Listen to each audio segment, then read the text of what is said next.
మహాలక్ష్మి అండి. ఏం చేస్తుంటారు? ఇంటి దగ్గరే ఉంటానండి. ఎలా ఉంది ఇప్పుడు ఎలక్షన్స్ రానున్నాయి గదా! ఇంకో 2 నెలల్లో ఎలక్షన్స్ వస్తున్నాయి. సార్. ఎవరు సీఎం అయితే బావుంటది?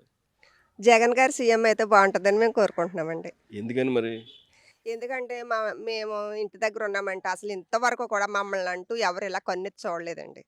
జగన్ గారైతే మా ఇంటి దగ్గరకొచ్చి రాజా గారేటి, మా ఊరు ప్రెసిడెంట్ గారేటి, "అమ్మ మీకేం కావాలి?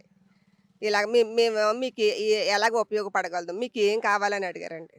అడిగితే, "సార్ మాకు ఇళ్ల స్థలాలు లేవంటే" సరేనమ్మా అని రాసుకొని ఎళ్లారండి. మాకు ఇళ్ల స్థలాలు ఇచ్చారండి. ఇల్లు కట్టి పెట్టారండి. రోడ్లు లేకుండగా మట్టి రోడ్డు మీద నడుస్తుంటే మాకు సిమెంట్ రోడ్డులేసారండి. పడిపోయిన రోజులు ఎన్నో ఉన్నాయండి. అలాగే చూసేవారండి. ఎ చంద్రబాబు నాయుడు ప్రభుత్వంలో అయితే మట్టి రోడ్డులే ఉన్నాయండి మాకు. అప్పుడు మరి ఇప్పుడు మాకు ప్రతి వీధికి సిమెంట్ రోడ్డు వచ్చిందండి. మరి చంద్రబాబు నాయుడు, పవన్ కళ్యాణ్ ఇద్దరు కలిసి వస్తే ఏదో మహిళలకి అవి చేస్తాం, ఇవి చేస్తాం అంటున్నారు. అవి మరి నమ్మరా? ఏం చేస్తారు సారు? ఇంతవరకు వచ్చారు. ఎప్పుడో ఎప్పటినుండో చెప్తున్నారండి ఆళ్ళ మాటలు. ఏం చేయగలిగారండి? పవన్ కళ్యాణ్ గారికి ఏం తెలుసని చేత్తారండి అసలాయన? అసలు ఇందులో అన్నా ఆయన ఎప్పుడన్నా ఏదన్నా చేసున్నారా అండి? ఆయన ఎక్కడైనా మాట్లాడున్నారా అండి? ఆయన సినిమాలు చేసుకోవడం తప్ప ఆయన అసలు ప్రజలకి ఏం చేద్దారని వత్తాకే చూస్తున్నాడండి ఆయన అసల. ఆయనకేమొచ్చండి?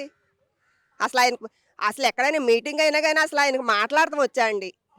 ఒకసారి చెప్పండి. ఆయనకు మాట్లాడటమే రాదండి. అలాగన్నాడు, ఇలాగన్నాడు. మళ్ళీ చంద్రబాబు గారు దగ్గరికెళ్లారు. మోడీ గారి దగ్గరికెళ్లారు. అలాగే మళ్ళీ జగన్ గారి దగ్గరికెళ్లారు. ఇయన్నీ కాదనుకుని మళ్ళీ ఇప్పుడు మళ్ళీ చంద్రబాబు నాయుడు గారి దగ్గరికెళ్లి మేమిద్దరం ఉన్నామనేసి ముందుకొత్తారు. ఆళ్ళెవరు చూత్తారండి అసలు? ఏం చేశారని చూత్తారండి అసలని ఆళ్ళని? ఏం చేశారు అసల స్త్రీలకి గాని? అసల ఈ మహిళలు డోక్రాలు గాని డోక్రా మాఫీ చేస్తానని మురళీమోహన్ గారిని పంపించారండి ప్రతి ఊరికిని. అమ్మ మీరు డోక్రాలు కట్టొద్దని మురళీమోహన్ గారు జనాన్నేసి తిరిగారండి. ఒక్క రూపాయి మాఫీ చేయలేదండి చంద్రబాబు నాయుడు గారు. అసలు ఆయన ఏం చేయాలండి? సగానికి సగం 3 రెట్లు వడ్డీ ఏసి కట్టించుకున్నారు బ్యాంకుల్లోని.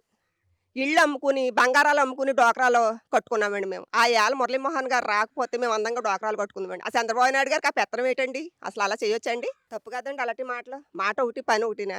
మరి అలా కాదండి జగన్మోహన్ రెడ్డి గారు ఏటి ఆళ్ళ నాన్నగారు చేసిన అన్నాలో ఏటి, జగన్మోహన్ రెడ్డి గారు చేసిన అన్నాలు పేదలను చూసారండి. మమ్మల్ని చూసారు. మమ్మల్ని ఇంట్లో ఉన్నవాళ్ళు బయటికెసి మీకేం కావాలమ్మా అని అడిగారండి.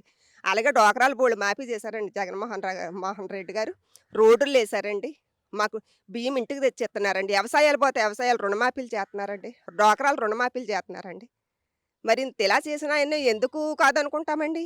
ఇయాల మాకిక్కడ ఉన్నాడండి ఆయన. మా మనసులో ఉన్నాడండి. ఎంతమంది చెప్పినా మేము ఆలకించమండి. మేము ఎలాగనుకుంటే మేము అదే చేస్తామండి.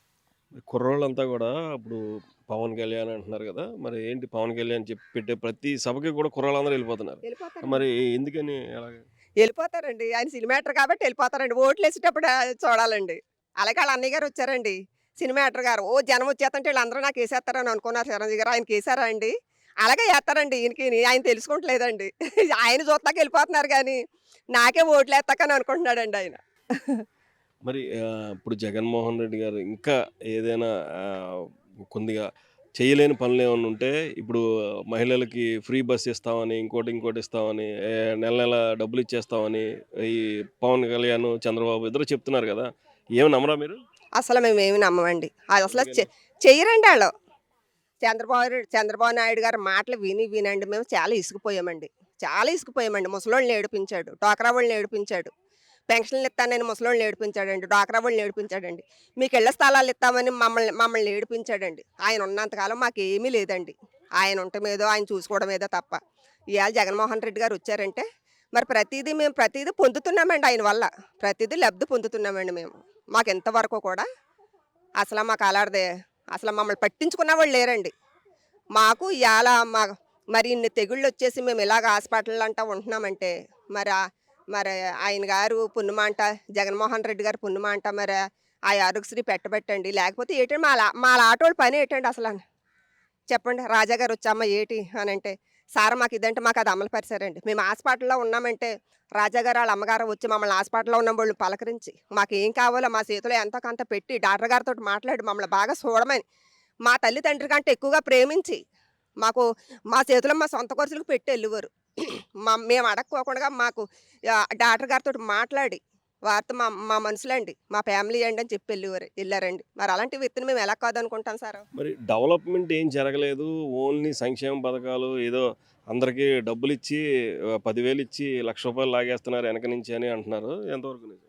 అలాగే ఎలాగవుతదండి?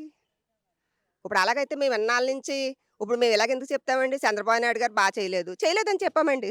ఇప్పుడు జగన్మోహన్ రెడ్డి గారు చేత్తన్నారని చెప్తామండి. ఆయనేమన్నా మా తోడబుట్టా? ఈయనేమన్నా మా తోడబుట్టా? ఆళ్ళిద్దరూ మా రక్త సంబంధులు కాదు కదా!